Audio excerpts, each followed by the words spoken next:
When an opposition politician complains a shiny new government policy should have happened sooner, you know they're in trouble. It means they agree with it, wish they'd done it, think it a thoroughly good thing, but would rather die, or be taken apart by Emily Maitlis, than admit it. There's been a lot of harrumphing like that following the Johnson government's first budget.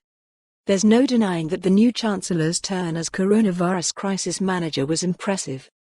Would Labour have spent even more money in the budget overall? Probably, but the numbers are so gargantuan anyway that it hardly matters. When a Chancellor is pledging £600 billion over 5 years on infrastructure, a few more tens of billions start to look like loose change. This is the biggest giveaway since the days of that purse-lipped Santa Claus Norman Lamont. The Tories are stealing Labour's clothing and getting away with it, for now, because of their questionable reputation for prudently managing the economy.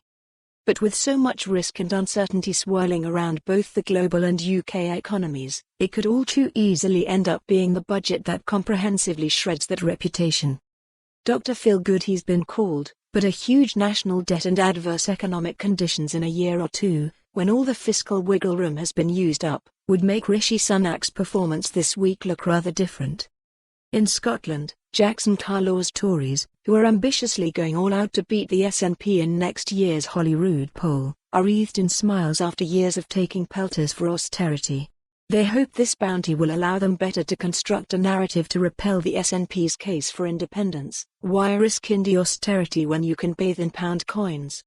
But if that's to work for them, then the budget must deliver on 2 counts. It must ensure that those who have felt left behind in the last decade feel genuinely better off, and it must help the Scottish and UK economies cope with the challenges ahead, which means not just coronavirus but Brexit. The danger for them is that it will not succeed on neither count. Both of these ventures, Levelling Up and Brexit, are wholly owned subsidiaries of the Tory party. They've ramped up public expectations on both and must now meet them.